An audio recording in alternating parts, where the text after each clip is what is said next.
The night was a suffocating shroud.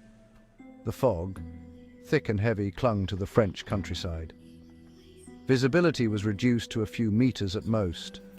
The only sounds were the dripping of condensation and the rustling of unseen creatures. It was the kind of night that took your breath away, that made you fear what you couldn't see. Mathieu gripped the steering wheel. His fingers were white. He was tired, driving back from a late meeting. The headlights of his Citroën 2 Chevaux pierced the oppressive darkness. Barely. The road ahead seemed to vanish into the fog. It was like driving into a void. Mathieu was a practical man. He didn't believe in ghosts. He believed in what he could see. But tonight, the silence was unsettling. He turned on the radio, hoping for a distraction. Static. He sighed, rolling his eyes at his own anxiety. Then he saw her, a silhouette by the side of the road, white, ethereal, like a phantom born of the fog itself. Mathieu slammed on the brakes. The car skidded, coming to a stop a few meters from her. She was young, beautiful, with a haunting beauty. Her dress, white as bone, clung to her slender figure. Her hair, black as night, was plastered to her face, and she was crying. "Hello?" Her voice was a murmur, lost in the vastness of the night. The woman turned. Her face, pale as the moon, was streaked with tears. Her eyes, large and black, held a depth of sorrow that chilled Mathieu to the bone. "Please, have you seen my child? I've lost my child." The words, simple yet filled with despair, triggered a memory.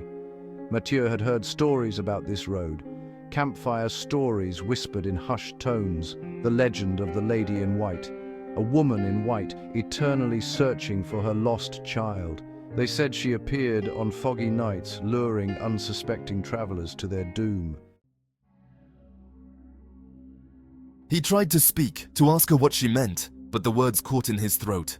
The woman took a step forward, her white dress swirling around her ankles.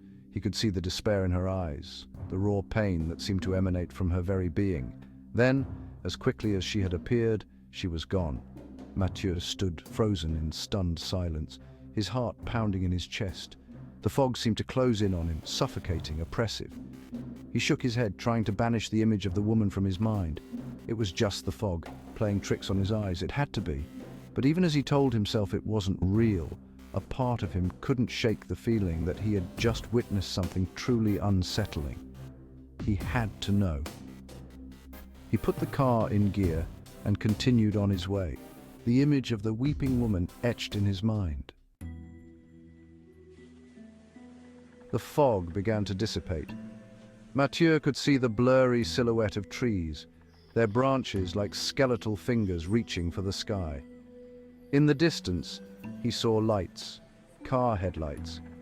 He heard the muffled sound of voices, laughter carried on the wind. Relief washed over him. He wasn't alone. As he drew closer, he saw a group of young people gathered around their cars. They were laughing, drinking, their voices loud in the stillness of the night. One of them was telling a story, his gestures animated, his audience captivated. Mathieu pulled up alongside the group, rolling down his window. "Excuse me, I was wondering if you could help me. I saw..." He hesitated, unsure how to explain what he had seen.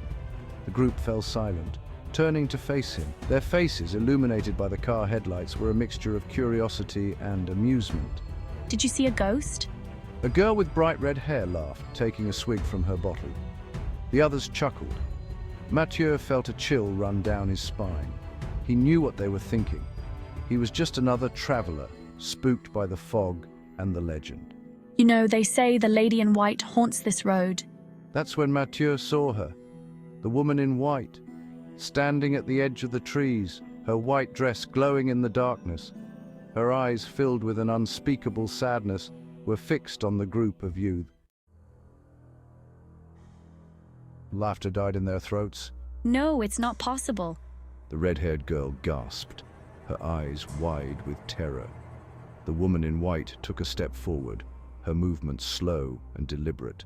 She raised a hand, her long white fingers beckoning. "My child. Have you seen my child?" Panic erupted. The young people stumbled back, their faces contorted with fear. They scrambled into their cars, engines roared, headlights sliced through the darkness. They sped away, tires screaming on the gravel, desperately seeking to escape the apparition that haunted the road. But the road stretched on, endless, twisting and turning through the fog. No matter how fast they drove, they couldn't outrun the terror that clung to them like a shroud. Their shadows, elongated and grotesque in the headlights, danced alongside them, mocking their fear. Mathieu watched in horror as the scene unfolded before him. The woman in white turned her sorrowful gaze on him, her eyes burning with an unearthly light. He felt an icy terror grip his heart, the weight of her sorrow pressing down on him. He knew he should help them, that he should do something, but his body refused to obey. He was frozen, caught between the need to flee and the inexplicable pull of the woman's sorrow. He could feel her pain, her despair, as if it were his own. It was overwhelming, suffocating. He wanted to look away, but he couldn't tear his eyes from hers. As quickly as it had begun, it was over. The woman in white turned away, her silhouette shimmering, fading into the mist. The fog seemed to swallow her whole, leaving behind only an eerie silence. Mathieu was left alone, the echo of her sorrow ringing in his ears. He waited, his heart pounding in his chest, but the silence held. The fog swirled around his car, a ghostly shroud concealing the fate of the youths. He could still hear their laughter, their carefree voices echoing in his mind. Now, there was only silence. A silence so profound, so absolute, that it was more terrifying than any scream. Mathieu took a shaky breath, the weight of what he had witnessed pressing down on him. He knew he couldn't stay here. He had to leave.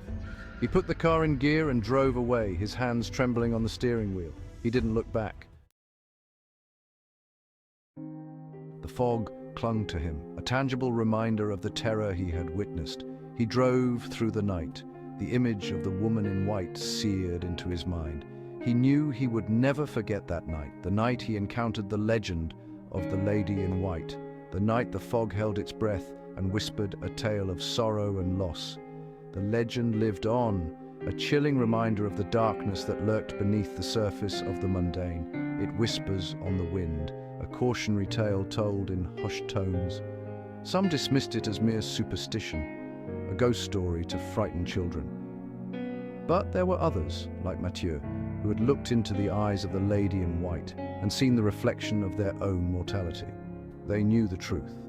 The legend was real, and she was waiting for the next foggy night, the next unsuspecting traveler to claim their story.